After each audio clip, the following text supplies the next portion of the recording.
Jeste crveno, ali nije Deda Mraz, nije Božić Bata, nije Klaus, nije Božićnjak, nije ni onaj lik iz reklame što vam donosi poklone za djecu, a vama donese kreditnu ratu od 300 eura.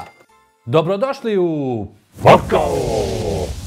Dobrodošli u svijet profita. U svijetu kojem je najvažnija poruka, baš me briga što će neko od ovoga umrijeti, što mu uskraćuje život, bitno je da se zaradi.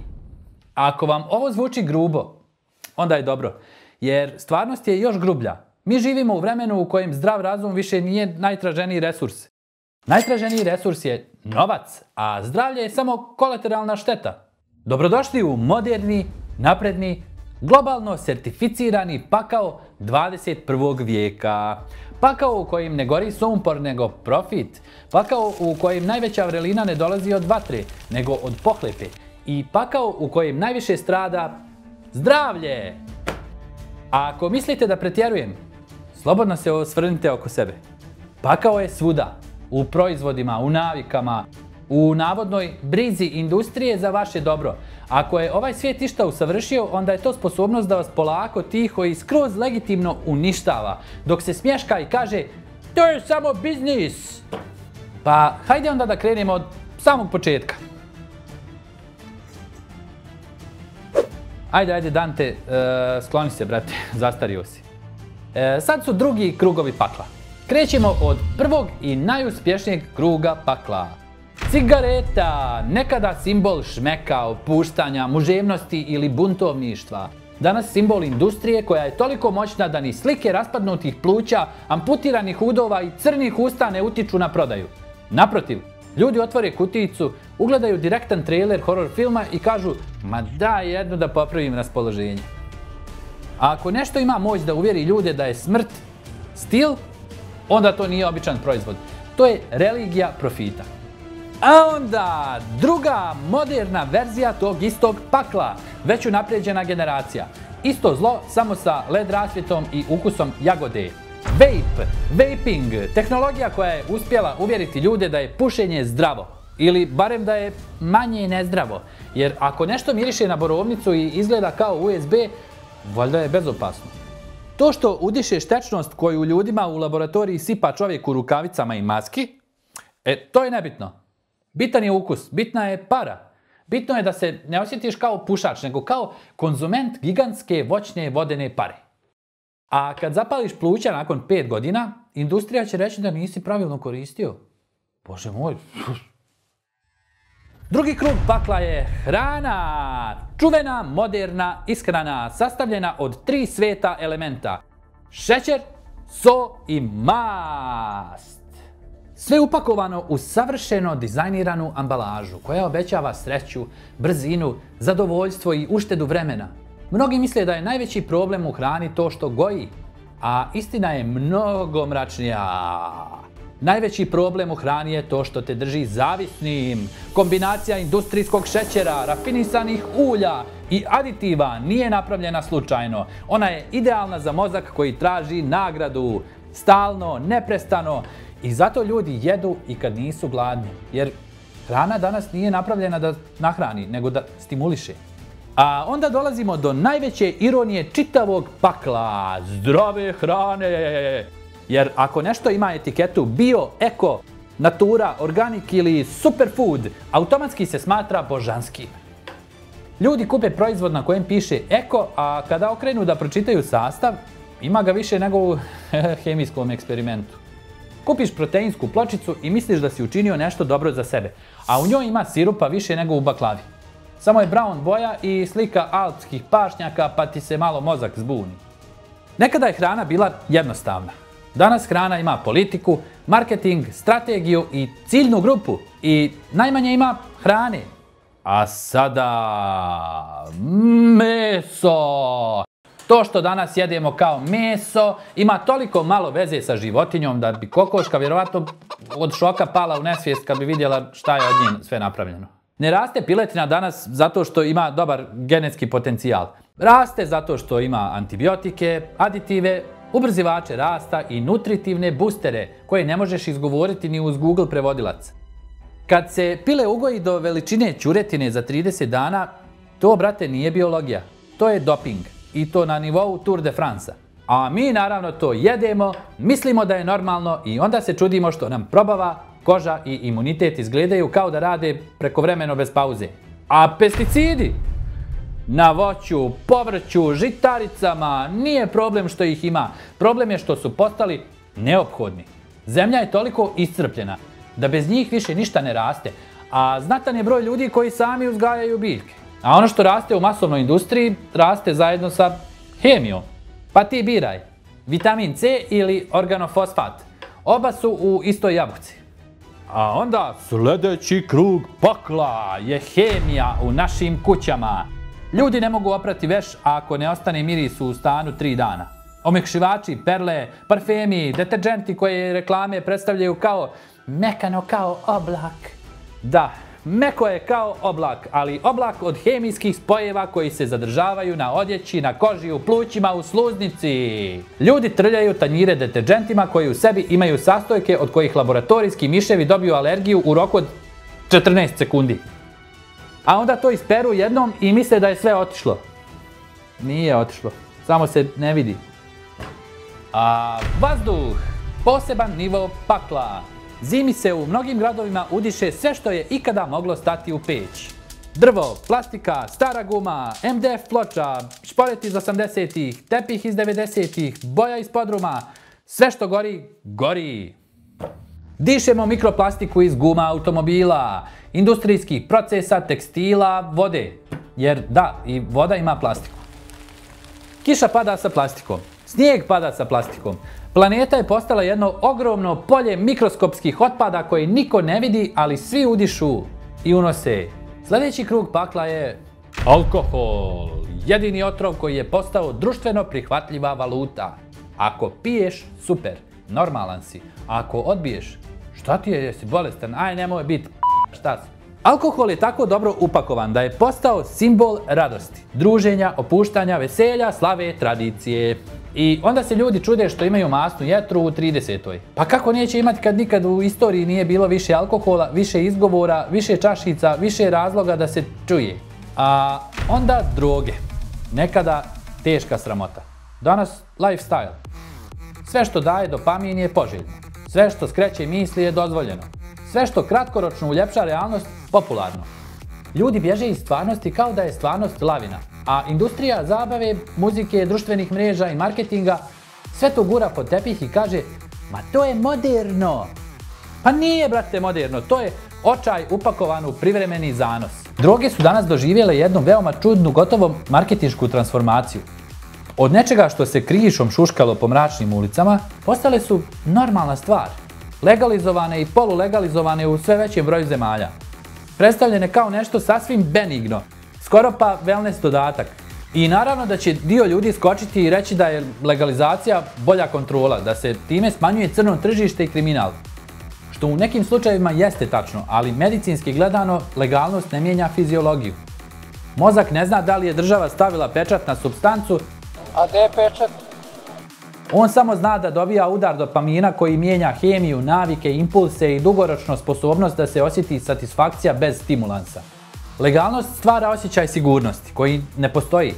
Stvara privid da je sve u redu jer nije zabranjeno, a posljedice ostaju iste. Poremećaj pažnje, depresija, anksioznost, pad motivacije, kognitivno usporavanje, rizik od zavisnosti i sistemsko izgaranje koje se razvija sporo, tiho i gotovo neprimjetno. A posljedice ostaju iste. Poremećaj pažnje, depresija, anksioznost, pad motivacije, kognitivno usporavanje, rizik od zavisnosti i sistemsko izgaranje koje se razvija sporo, tiho i gotovo neprimjetno. Sve dok se ne probudiš i shvatiš da tvoj nervni sistem više ne radi na fabričkim postavkama. A sada selo! Šta nemoj mi dirat selo? Hoću da ti diram selo. Nekada zadnje utočište zdravlja, nekada oaza. Danas, uglavnom, isto bojno polje. Plasteničke folije, hemikalije, sjeme koje više nema ukus, zemlja koja više nema snagu, voda koja više nije čista. Ljudi na selu misle da žive prirodno, ali i tamo dolazi plastika, hemija, prskanja, đubriva, industrijski otpad, atmosfersko zagađenje. Planeta je povezana i ne možeš pobjeći od sistema koji je globalan. Ipak, selo je najzdravija opcija. Ukoliko ne živiš blizu rudnika koji ti zagađuje rijeku ili deponije koje baš mora da bude tu. I na kraju mozak, najosjetljiviji organ, najzapostavljeniji organ, najnapadnutiji organ, depresija, anksioznost, panični napadi, nesanica, mentalna iscrpljenost. Sve to danas nije slabost. Sve to je rezultat života u uslovima koji nisu dizajnirani za ljudsko biće. Mozak je napravljen da živi u prirodi, da se kreće, da komunicira, da se odmara, da misli umjereno. Mi ga danas bombardujemo ekranima, stresom, obavezama, lošom hranom, lošim zrakom, informacijama, dopaminom, hemijom, pritiscima.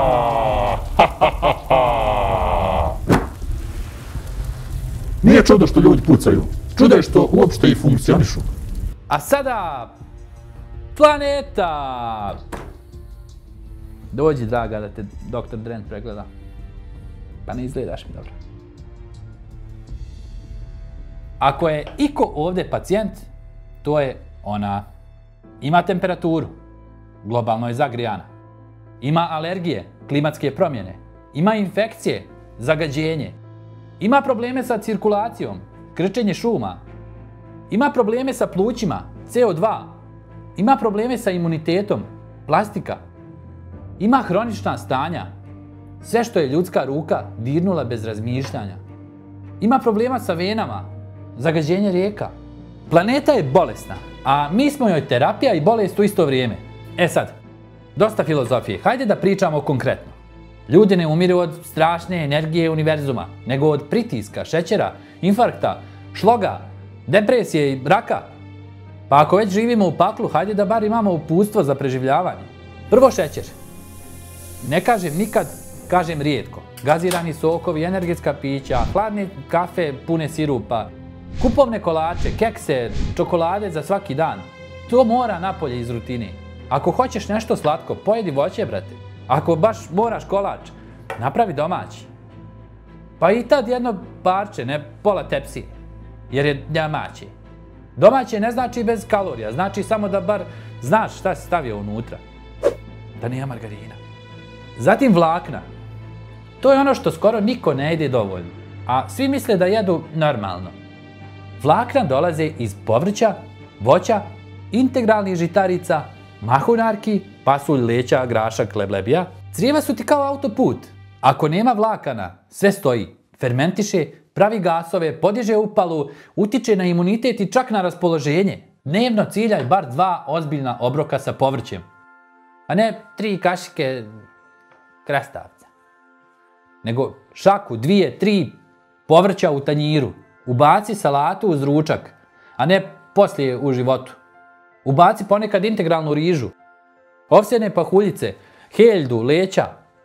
Ne zbog Instagram fitnessa, nego zbog crijeva, šećera i krvi i holesterola.